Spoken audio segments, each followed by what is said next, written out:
Bienvenidos. Si estás aquí, es porque compartes esa curiosidad por los lugares que el mundo decidió olvidar. Hoy no te traigo una leyenda urbana de Internet. Lo que vas a escuchar es el testimonio de lo que ocurrió en el asilo Ashwood, una mole de cemento que se alza en una colina olvidada. Antes de empezar, una advertencia. Lo que mi amigo Alex y yo encontramos allí no solo desafía la lógica, sino que ha cambiado nuestra forma de dormir para siempre. Apaga las luces y prepárate. Porque en Ashwood, el tiempo no cura las heridas, las pudre. Llegamos a las puertas de Ashwood a las 11:45 de la noche. Alex siempre decía que los edificios muertos tienen alma, pero Ashwood se sentía diferente. Sus ventanas rotas parecían ojos vacíos, observándonos desde la oscuridad absoluta. Este asilo fue clausurado en los años 70, tras una serie de negligencias y sucesos que las autoridades prefirieron callar. Al acercarnos, el silencio era tan denso que podías oír el latido de tu propio corazón. Caminamos por el sendero principal, rodeados de una maleza que parecía querer atraparnos los pies. La pesada puerta de madera, colgando de una sola bisagra, crujió de una manera inhumana cuando la empujamos. En ese momento, una ráfaga de aire helado salió del interior, como si el edificio estuviera soltando un suspiro contenido durante décadas. Entramos al vientre de la bestia. El vestíbulo era inmenso. El haz de nuestras linternas revelaba un mundo congelado en el tiempo. Sillas de ruedas oxidadas, expedientes médicos esparcidos por el suelo como hojas secas y un olor persistente a humedad y algo dulce, parecido a la carne vieja. Decidimos subir a la planta de psiquiatría infantil. En las paredes aún se veían dibujos de niños, ahora descoloridos y distorsionados. De repente, Alex se detuvo en seco. Me pidió que guardara silencio. Al fondo del pasillo, una pequeña pelota de goma, vieja y polvorienta, comenzó a rodar lentamente desde una de las habitaciones. Se detuvo justo en medio del corredor, frente a nosotros. No había corrientes de aire.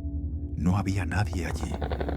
O eso era lo que queríamos creer para no salir corriendo en ese mismo instante. En lugar de huir, la curiosidad nos empujó hacia el lugar más oscuro del edificio, el sótano.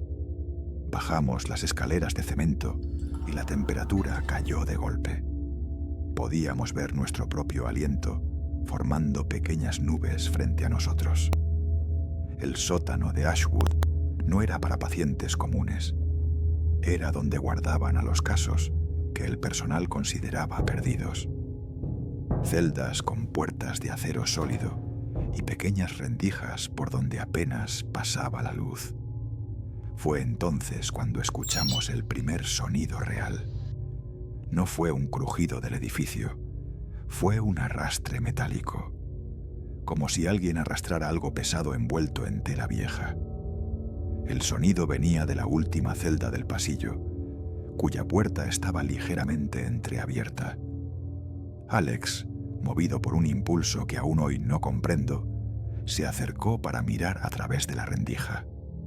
Soltó un grito que todavía resuena en mis pesadillas y su linterna golpeó el suelo, apagándose. En el rincón de esa celda, una figura alta y extremadamente delgada se puso de pie con movimientos espasmódicos. Llevaba una bata de hospital amarillenta y su piel parecía pergamino pegado a los huesos. No tenía un rostro definido, solo una sombra profunda donde debería estar la boca.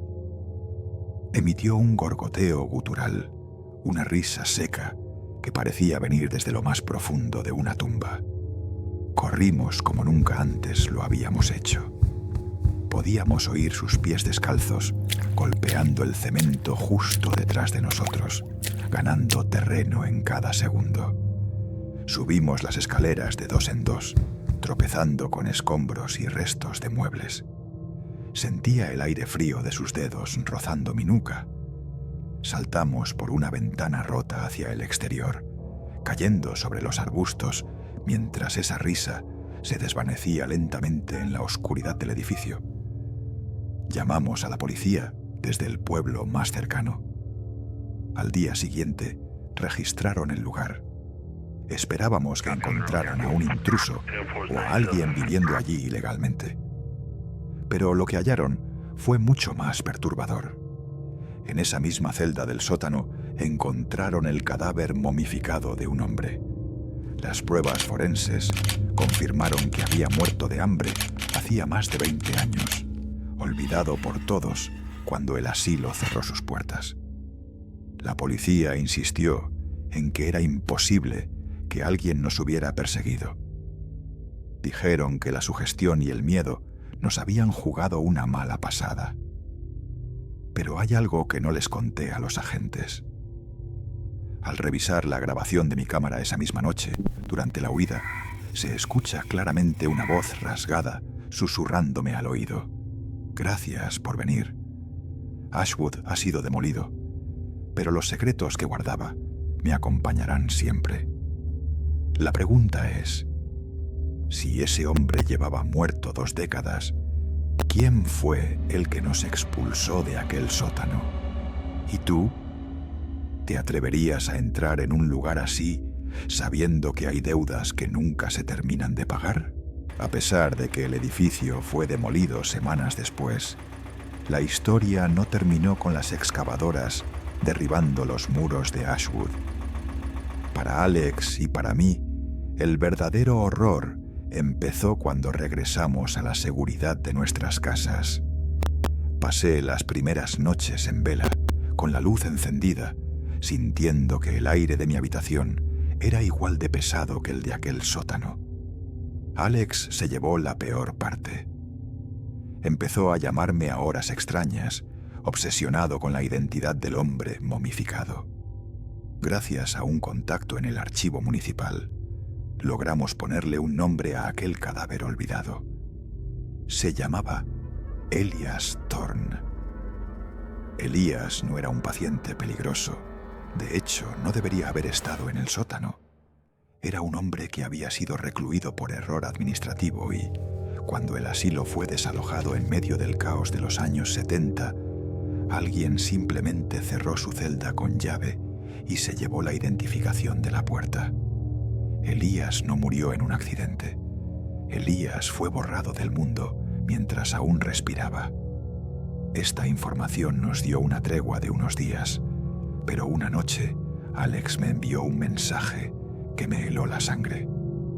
Había estado analizando el audio de su propia grabadora, la que se le cayó al suelo en la celda. Me pidió que escuchara el minuto 12, justo después de que saliéramos corriendo.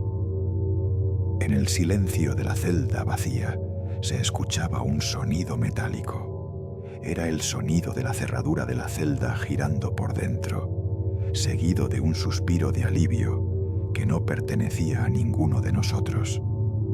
Decidí visitar a Alex para intentar calmarlo, pero cuando llegué a su casa, lo encontré sentado en el suelo del salón, rodeado de fotos de nuestra exploración. Tenía la mirada perdida. Me mostró su brazo.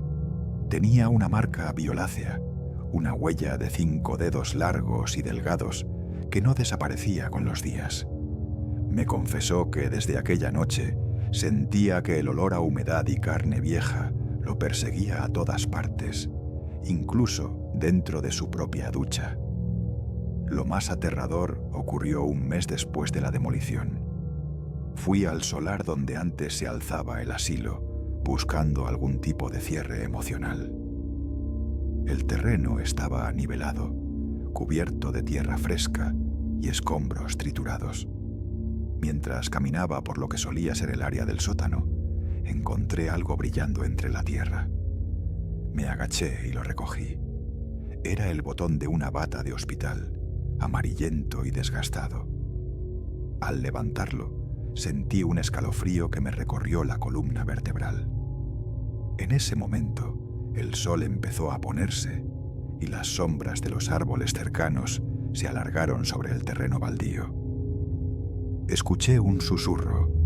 Apenas un roce de aire contra mi oreja, la misma voz que había escuchado en mi grabación. «Todavía no te has ido», dijo.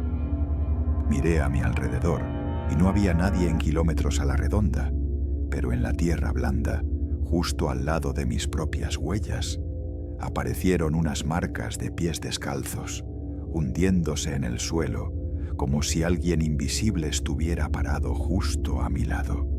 Desde ese día, Alex y yo no hemos vuelto a hablar. Él se mudó de ciudad y cambió de número, huyendo de una presencia que dice ver por el retrovisor cada vez que conduce de noche. Yo, por mi parte, he dejado de explorar lugares abandonados. He comprendido que cuando entras en un sitio que ha acumulado tanto dolor durante décadas, no solo te llevas fotos y recuerdos, te llevas una parte de ese lugar pegada a tu alma, como una mancha que no se puede lavar. A veces, cuando el silencio de mi casa es total, escucho un arrastre en el pasillo. Shh, shh, shh. Evito mirar debajo de la puerta. Sé que Elias Thorne pasó 20 años esperando a que alguien abriera su celda, y ahora que finalmente ha salido, no tiene ninguna intención de volver a la oscuridad solo. Así que, la próxima vez que veas un edificio en ruinas y sientas la tentación de cruzar su umbral, piénsalo 2 veces. No todos los que entran en las sombras regresan solos a la luz. Y tú, que has escuchado esta historia hasta el final, ¿estás seguro de que no hay nadie detrás de ti en este momento, escuchando también?